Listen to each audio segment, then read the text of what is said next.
साफ संकेत दे दिए, चाहे कोई भी हो। सवाल तो विमल यहाँ पर बहुत खड़े हो रहे हैं और जो लगातार अब जो तस्वीरें आ रही हैं हम उसमें देख सकते हैं कि किस तरह से बड़ी संख्या में लोग पहुंच रहे हैं और ये सड़क से पत्थर उठाकर पुलिस पर पत्थरबाजी करने की कोशिश कर रहे हैं, जो तस्वीरें सामने आ रही है। सवाल ये भी ना कि अगर यहाँ पर पत्थरबाजी की गई, ऐसा तो है नहीं कि पहले से सड़क पर जो है वहां पर पत्थर ऐसे बिखरे रहते हैं तभी ये सब किया गया, यानी पूरी साजिश इसके पीछे हो सकती है। जी बिल्कुल, इसमें क्या जब पुलिस ने मीटिंग की थी, क्या जब यहाँ पर मुश्किलें पहुंची थी, जो बुलडोजर पहुंचे थे, क्या दूसरी तरफ तैयारी की जा रही थी, क्या अंदर इसको इकट्ठा किया जा रहा था, ये तमाम सवाल खड़े हो रहे हैं। और भीड़ को क्या बताया गया था, कहा गया था, क्या उपद्रव के लिए उन्हें उकसाया गया था, क्या उन्हें कहा गया था कि जो तमाम पुलिस की टीमें हैं यहाँ पर उन पर अटैक करना है, तमाम सवाल खड़े हो रहे हैं, जिसको लेकर जो है पुलिस की इन्वेस्टिगेशन में चीजें सामने आ पाएंगी। जब धरपकड़ होगी तो पूछताछ में कुछ नाम सामने आएंगे जो बताएंगे कि आखिर किस तरीके से साजिश रची गई, क्या ये साजिश उसी दिन रच ली गई थी जब पुलिस ने बाकायदा इलाके के लोगों से मीटिंग की थी, क्या इस तरह से हंगामा करके उनका ये मकसद था कि पुलिस अपना एक्शन रोक दे,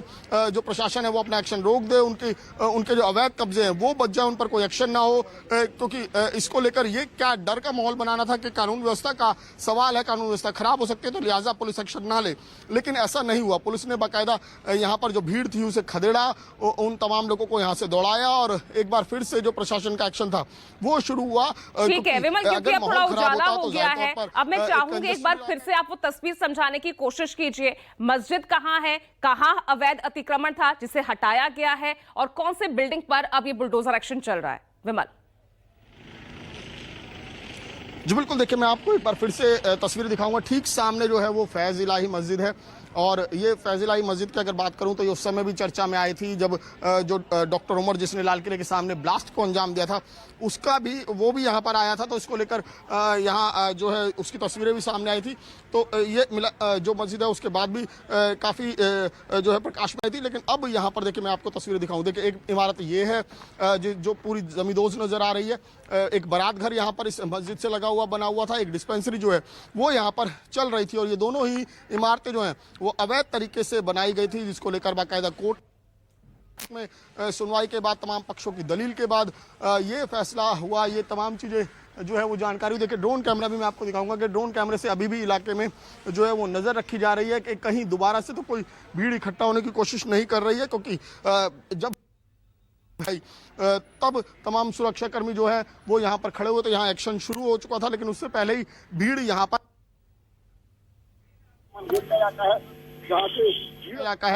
जहाँ से भीड़ अचानक आई तो वो यहाँ पर जो बुलडोजर एक्शन चल रहा था उसको रोकने की कोशिश थी। ये तमाम जो कवायद की जा रही तो ये जो यहाँ पर प्रशासन की कार्रवाई जो चल रही थी उसको रोकने की साजिश थी, लेकिन पुलिस ने जो है वो एक्शन लिया और एक्शन लेकर बाकायदा कार्रवाई फिलहाल यहाँ पर साफ तौर पर नजर आ रही है। मैं एक बार फिर से अंदर की तस्वीरें आपको दिखाऊं कि जो फैज इलाही मस्जिद है उसके परिसर के जो दूसरी तरफ है बैक साइड में देखिए, बैक साइड में वो डिस्पेंसरी है जिस पर फिलहाल जेसीबी जो ये बुलडोजर है वो गिराया जा चुका है, जो लगातार चलता रहेगा क्योंकि मलबा जो है वो भारी जो है या मलबा इकट्ठा हो चुका है चारों तरफ। आप देखिए किस तरीके से ये जो है वो एक बड़ा परिसर जो है वो अवैध कब्जा करके यहाँ पर हत्या लिया गया था और यहाँ पर धड़ल्ले से बाकायदा बारात घर चलाया जा रहा था। जो है प्रशासन का और पूरा जो ये इमारत है जो उसको खाली करा लिया गया, जितना भी यहाँ पर अवैध निर्माण था वो सारा अवैध निर्माण यहाँ पर हटा दिया गया है। और जो बैक साइड है देखिए वो फैज इलाही मस्जिद के बैक साइड की तरफ देखिए वो तस्वीरें हैं और ये जो इलाका है यहाँ डिस्पेंसरी थी इसको भी फिलहाल हटा दिया गया है। तो जाहिर तौर पर प्रशासन का जो एक्शन था वो यहाँ पर कंप्लीट होता हुआ नजर आ रहा है। अब मलबा हटाने का काम है, जो तमाम जो एजेंसियां इसके लिए जवाबदेह वो करती रहेंगी, लेकिन सवाल दोनों चीज़ों पर खड़े हो रहे हैं, चाहे अवैध कब्जा हो, इंक्रोचमेंट हो, उसको लेकर भी कि जब इतना बड़ा इंक्रोचमेंट हुआ तब जो तमाम एजेंसियां हैं वो कहाँ सोई हुई थी, क्यों उन्हें नज़र नहीं आ रहा था, क्यों उस समय एक्शन लेकर इसको जब शुरुआत हुई थी तभी क्यों नहीं रोका गया। और दूसरी तरफ अब सवाल इसको भी लेकर खड़े हो रहे हैं, जब पुलिस ने जब ये हाईकोर्ट के ऑर्डर के बाद ये एक्शन हो रहा था तो पुलिस ने बाकायदा मीटिंग भी की थी, उसके बावजूद किस तरीके से यहाँ पर भीड़ पहुंची और मामले को जो है वो खराब करने की कोशिश की, हंगामा करने की कोशिश की, माहौल बिगाड़ने की कोशिश की। तो ये तमाम चीज़ें अब जैसे ही ये एक्शन पूरा होगा प्रशासन का, तो उसके बाद पुलिस का एक्शन पुलिस नजर आएगी। जी बिल्कुल, हम देख सकते हैं कि कितनी बड़ी ये जमीन थी जिस पर आज ये अवैध अतिक्रमण की कार्रवाई हुई है। विमल, आप जिस तरह से दिखा रहे हैं, वाकई में कई अहम सवाल यहां पर खड़े हो रहे हैं। पहले तो यहां पर जब इतनी बड़ी जमीन पर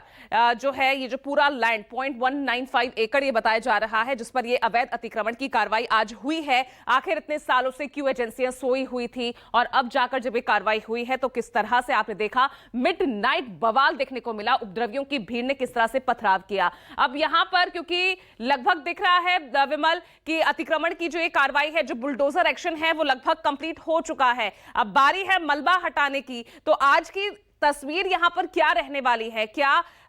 इस रास्ते से, इस जगह से जुड़े जो तमाम रास्ते हैं आज वो बंद रहेंगे, मलबा हटाने का काम जारी होगा? किस तरह से आज दिल्ली वालों के लिए कुछ मुश्किलें यहां पर खड़ी होने वाली है?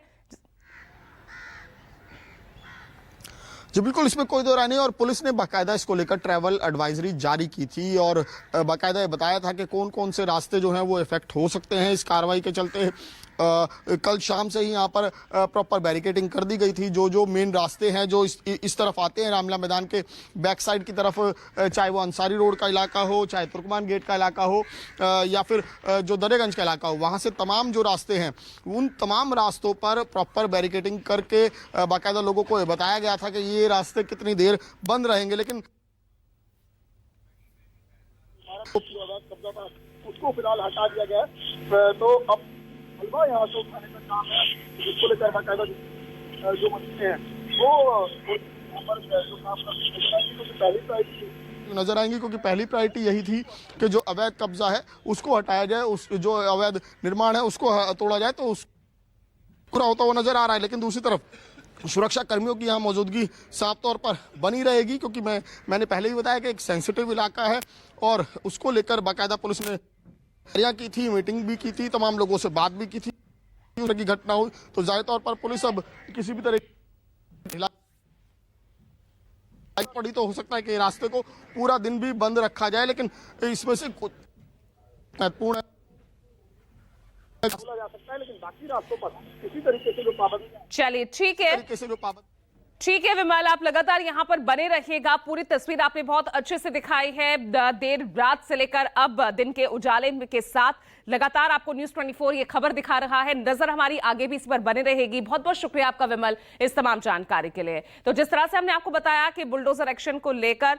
किस तरह का संग्राम देर रात देखने को मिला, और इस बीच देखिए एक और बड़ी खबर यहां पर सामने आ रही है इसी बुलडोजर एक्शन से जुड़ी हुई, क्योंकि देर रात जो पत्थरबाजी हुई है, 5 पुलिसकर्मी इस पत्थरबाजी में घायल हुए, ये भी खबर सामने आई।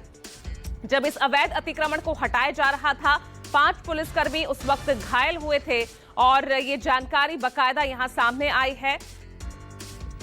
उपद्रवियों ने जिस तरह से पत्थरबाजी की, बैरिकेडिंग तोड़ने की कोशिश की, हालांकि पुलिस की तरफ से माहौल को शांत करने के लिए वहां आंसू गैस के गोले छोड़ने पड़े थे, लेकिन 5 पुलिसकर्मी इस पथराव में भी घायल हुए। फिलहाल वहां पर बुलडोजर एक्शन लगभग कंप्लीट हो चुका है, लेकिन जितना बड़ा मलबा वहां पर दिख रहा है उसको हटाने में जाहिर तौर पर वक्त लग सकता है। तो ऐसे में हो सकता है कि आज भी जो तमाम रास्ते कल देर शाम से बंद किए गए हैं आज भी वो बंद रहें। तो ऐसे में ये तस्वीरें हम आपको लगातार दिखाते रहेंगे दिल्ली में जिस तरह से देर रात बुलडोजर एक्शन लिया गया।